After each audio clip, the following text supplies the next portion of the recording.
Verdun. Alors, parmi tout ce bombardement qui arrive sur le bois des Corps et aussi sur le PC du lieutenant-colonel Drian, parmi ces 80 000 obus, pratiquement un ou deux atteignent le PC et ils l'atteignent à ce niveau. À ce niveau ici était le secrétariat donc, du lieutenant-colonel Drian, œuvré sous le bombardement le lieutenant Petit-Colo, qui était le responsable des secrétaires. Il fut tué ici par les éclats de béton qui sont tombés violemment. Il a été tué sur le coup. Alors nous sommes donc au premier jour de la bataille, vers la fin de l'après-midi. Les Allemands continuent leur assaut, les chasseurs font front. Et dans la soirée, la compagnie Seguin trouve le moyen de récupérer une tranchée tenue par les Allemands. C'est vous dire l'héroïsme qui en a coûté à nos braves chasseurs. La nuit va être un peu plus calme. Les bombardements vont pratiquement cesser. Il y aura quelques coups d'artillerie par-ci par-là pour maintenir, disons, une certaine ambiance. Ensuite, vers 4 heures du matin, ça va être de nouveau à l'aube, donc un bombardement intensif. Deuxième jour de la bataille. Le deuxième jour de la bataille, après ce bombardement intensif, nouvelle vague d'assaut des Allemands. Ils vont attaquer par donc, le bois d'Aumont, le bois d'Herbebois, la ville. Ils vont essayer de cerner le bois des Corps. Ils y arriveront dans l'après-midi. Vers 16 heures, le colonel Drian est toujours à son poste ici au PC. L'entourent encore 80 chasseurs rescapés. Le lieutenant-colonel Drian fait le coup de feu. Il prend un fusil, il tire, il fait comme ses hommes. Il défend chèrement sa peau et défend chèrement le secteur. À la fin, il n'y a presque plus de munitions, sauf des grenades. Ils utilisent les dernières grenades contre les Allemands. Il s'aperçoit qu'on tire derrière lui. Il dit « ça y est, le bois des Corps est cerné, je ne peux plus maintenir cette position ». Avant de donner l'ordre de repli, il brûle tous ses documents, donne l'ordre de repli. C'est la compagnie Simon, encore assez valide, qui va assurer la sécurité du repli sur le village de Beaumont qui se trouve en gros à 3 km d'ici. Et c'est au cours de ce repli que le lieutenant-colonel Drian sera tué. Nous sommes à peu près environ 300 mètres du PC du colonel Drian. Au cours de son repli, il passe au poste de secours tenu par l'aumônier, l'abbé Martin Pré, qui fait office aussi d'infirmier. Et c'est là que les premiers blessés du bois des Corps vont être transportés et être soignés par donc cet aumônier. Donc le père de Martin Pré, aumônier du 59e bataillon de chasseurs, c'est ici, à cet endroit, qu'il soignait les premiers blessés, qu'il donnait les premiers secours. Et il avait même installé à l'intérieur de son petit abri ici, une sorte de petite chapelle. Et des chasseurs venaient souvent le voir pour avoir un réconfort moral, un réconfort religieux, puisque bon, bien souvent, on se réfugie dans la religion. Donc le père de Martin Pré, non seulement soignait les blessés, mais aussi redonnait un certain moral, un certain espoir à ses chasseurs. Nous continuons donc le chemin de repli du lieutenant-colonel Drian et de ses hommes, du moins de ses rescapés, pour aller sur le village de Beaumont qui se situe maintenant en gros à 2 km d'ici. Ces hommes-là sautent de trou d'obus en trou d'obus. Ils progressent petit à petit. Les tirs de mitrailleuses les font coucher de temps en temps. Il y a toujours de l'artillerie. Et c'est pour ça ce qui explique que le repli est assez lent, en attendant, si vous voulez, que des fois les tirs d'artillerie se calment pour continuer la progression vers Beaumont. C'est en arrivant vers ce secteur que le lieutenant-colonel Drian, après avoir pansé un chasseur blessé dans un trou quelconque par ici, le chasseur Papin, où lui fait un pansement sur une grave blessure, et après lui avoir souhaité bonne chance, le lieutenant-colonel Drian donc continue sa progression, et c'est en continuant sa progression qu'il va être atteint à la tête par des balles de mitrailleuse, dont une se logera dans sa tempe. « Oh là là, mon Dieu !» seront ses derniers mots. Il s'affaissera face contre terre. Avec lui, les sergents Aquin et Coine, qui sont témoins de la scène, qui, eux, sont arrivés peu de temps avant dans un trou d'obus. Ils voient le lieutenant-colonel Drian étendu, pratiquement, pour eux, mort sur le sol. Ils rampent jusqu'à lui et ils s'aperçoivent qu'il n'y a plus rien à faire. Le lieutenant-colonel Drian est tué pratiquement sur le coup. Il est environ 16h30 en ce 22 février 1916. Peu de temps après, son chef de bataillon, son adjoint, le commandant Renouard, quelques instants après, sera également tué pratiquement à cet endroit. Les sergents Coine et Aquin n'iront guère plus loin. Les Allemands progressent tellement vite qu'ils sont à la rescousse et qui finalement les rattrapent vite fait et ils vont les faire prisonniers. Sur l'incertitude de la disparition du lieutenant-colonel Drian, il y aura beaucoup de paroles journalistiques à ce sujet. Ça va faire la une des journaux nationaux. N'oublions pas que le lieutenant-colonel Drian était député de Nancy, c'était un parlementaire. Le doute va planer assez longtemps, quelques semaines, jusqu'à ce que le sergent Coine puisse donner les informations à la Croix-Rouge pour dire qu'il a vu tomber le lieutenant-colonel Drian et qu'il a été tué sur le coup pratiquement.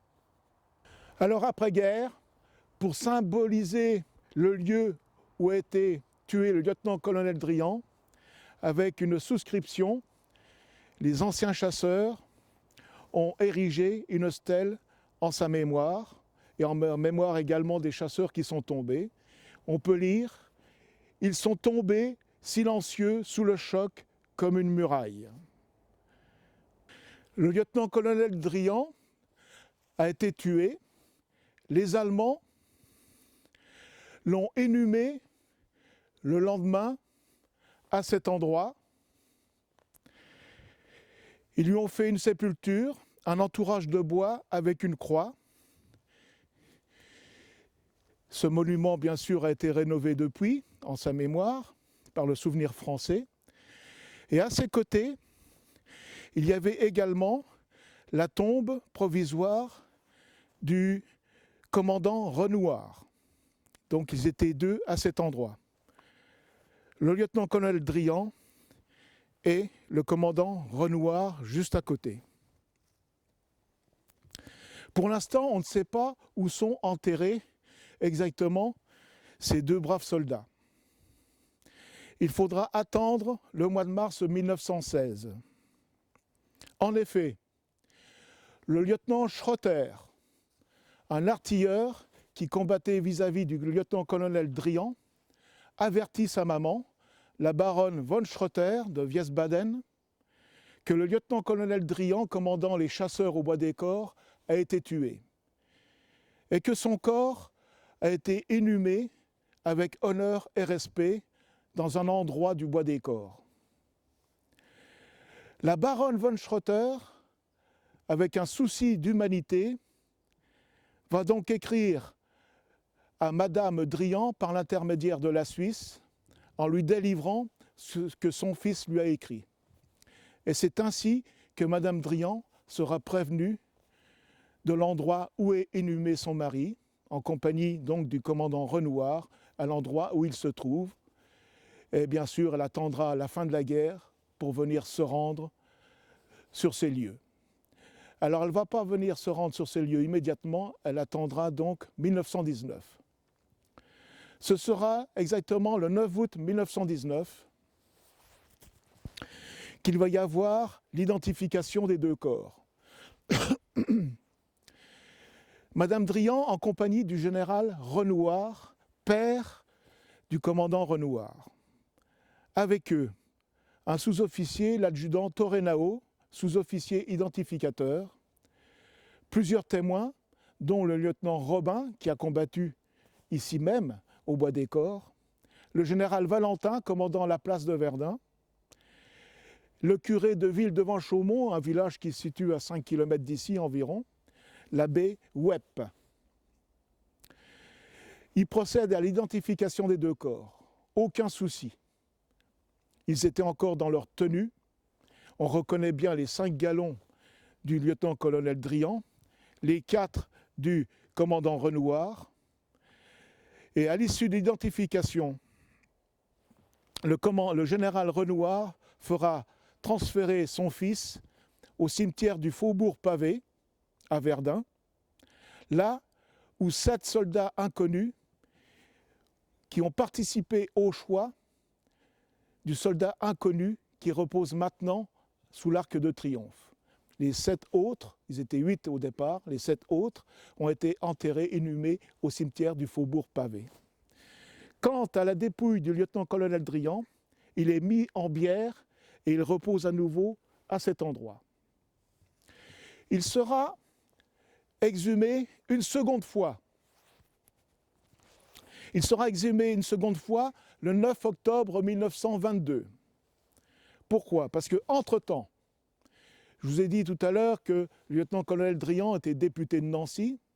Entre-temps, Maurice Barrès, son grand ami député de son État, va faire ouvrir une souscription nationale pour faire élever un monument à la gloire de Drian et à la gloire de ses chasseurs au Bois des Corps. Bien, nous arrivons sur les lieux de la sépulture définitive du lieutenant-colonel Drian, où un monument est dressé à la mémoire du lieutenant-colonel Drian, bien sûr, et à celle de ses chasseurs. Parlons de sa vie militaire. Alors, sa vie militaire, tout d'abord, on va commencer par la naissance. Il est né le 11 septembre 1855 à Neufchâtel, c'est dans l'Aisne. Il fait de brillantes études. Il obtient une maîtrise d'histoire, une licence en droit, mais ne veut pas faire la carrière de son père, qui est lui-même notaire et juriste. Il se destine à la carrière militaire. Pourquoi? Parce que Drian a un esprit revanchard.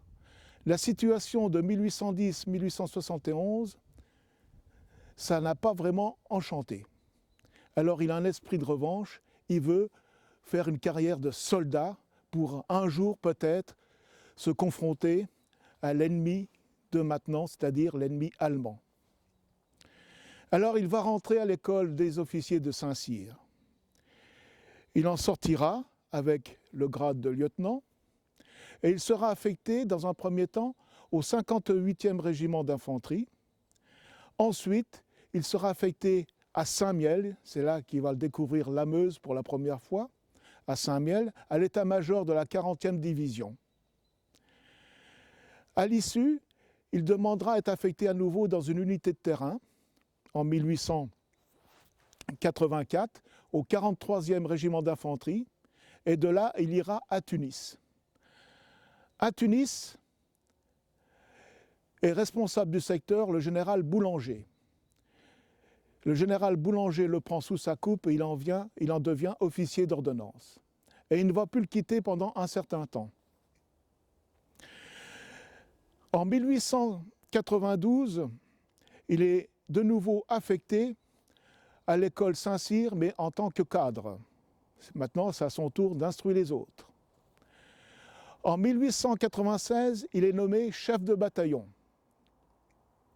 c'est-à-dire le grade de commandant. Et en 1899, il va commander pour la première fois un bataillon de chasseurs. Ce sera le premier BCP qui se situe à Reims. Non, pardon, à Troyes.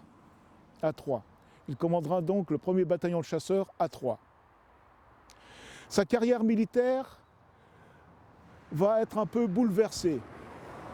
En effet, en 1887, il devient le gendre du général Boulanger en épousant sa fille cadette.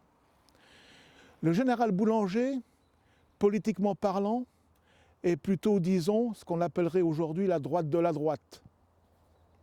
Ça ne plaît pas toujours. D'ailleurs, quand il sera ministre de la guerre, on ne disait pas de la défense à l'époque, ministre de la guerre, il sera évincé à l'issue et il connaîtra une fin malheureuse puisqu'il se suicidera en 1891 sur la tombe de sa maîtresse. Étant donc le gendre du général Boulanger, on en veut un peu à Drian, donc on lui retarde son avancement, on lui met en quelque sorte les bâtons dans les roues. Mais aussi Drian, il faut savoir qu'il a un franc-parler, il n'a pas sa langue dans la poche. Il dit ce qu'il pense, et il dit ce qu'il fait, et il fait ce qu'il dit. Voilà à quel genre d'individu nous avons affaire. Ce n'est pas un têtu, c'est un homme qui respecte sa parole. Et il la respectera d'ailleurs jusqu'au bout.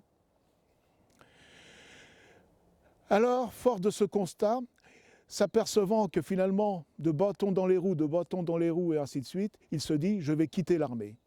Il quitte l'armée en 1905 et il embrasse une carrière journalistique et politique en 1906. En 1910, il va devenir député de Nancy et il sera réélu à nouveau en 1914, peu de temps avant la déclaration de la guerre.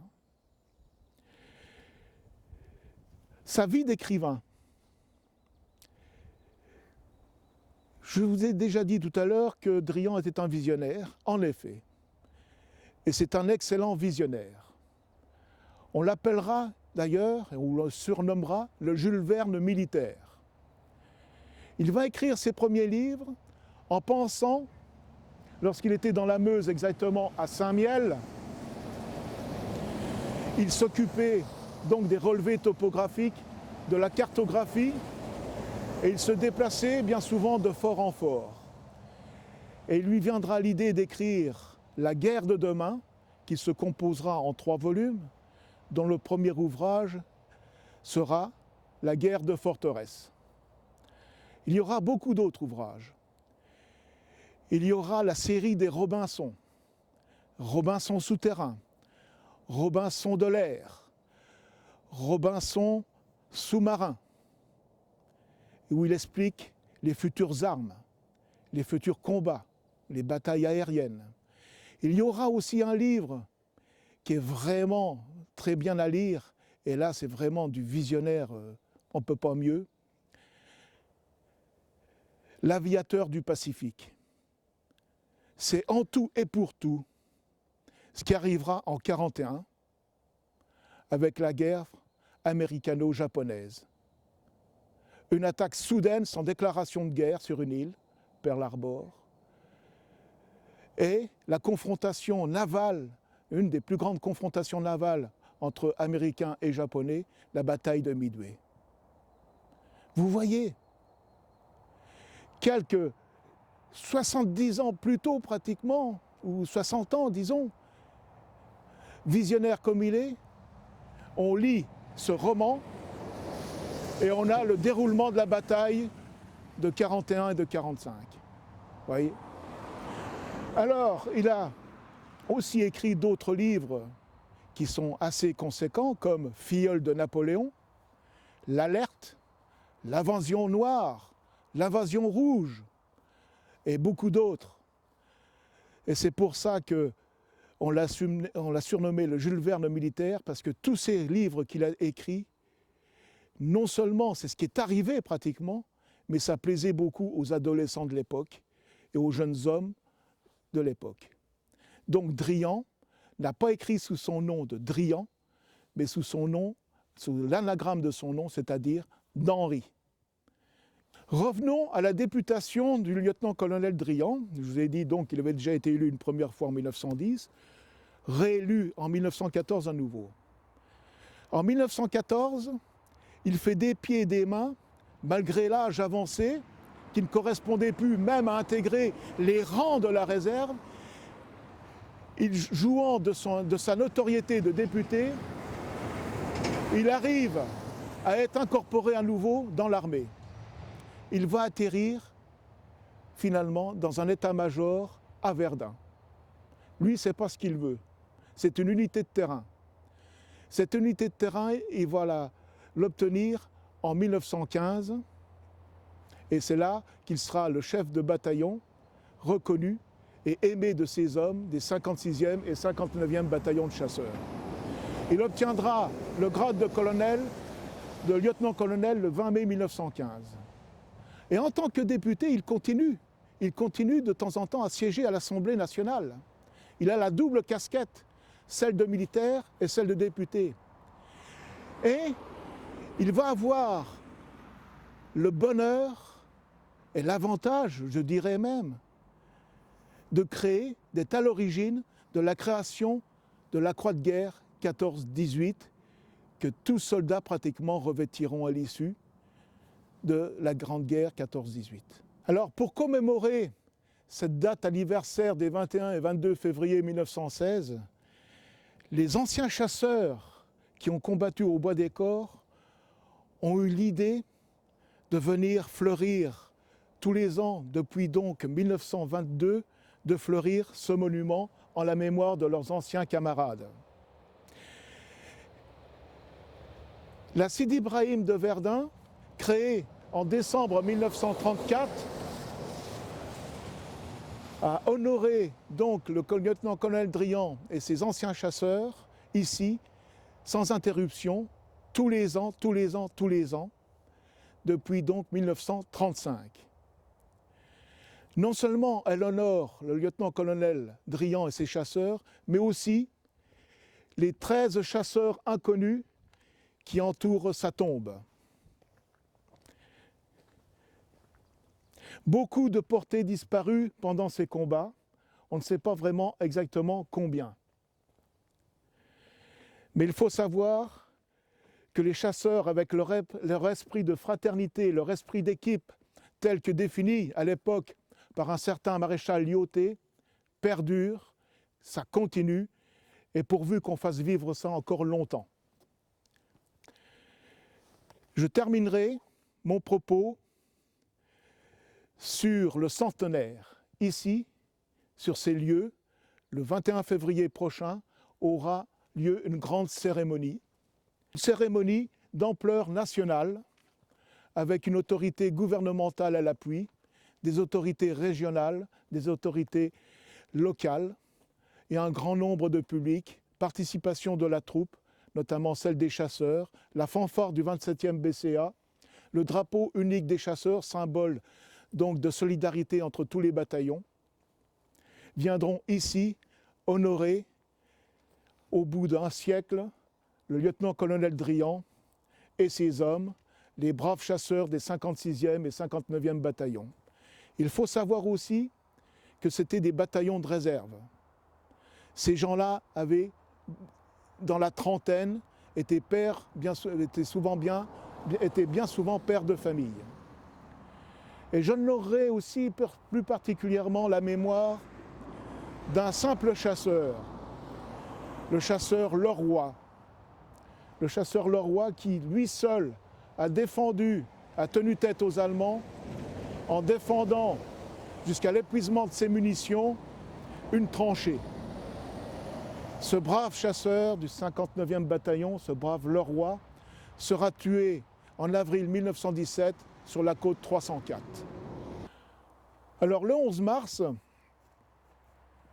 j'organise une randonnée sur un circuit de 11 km en gros, dans ce secteur du Bois des Corps, en la mémoire des chasseurs des 56e et 59e bataillons. Voilà.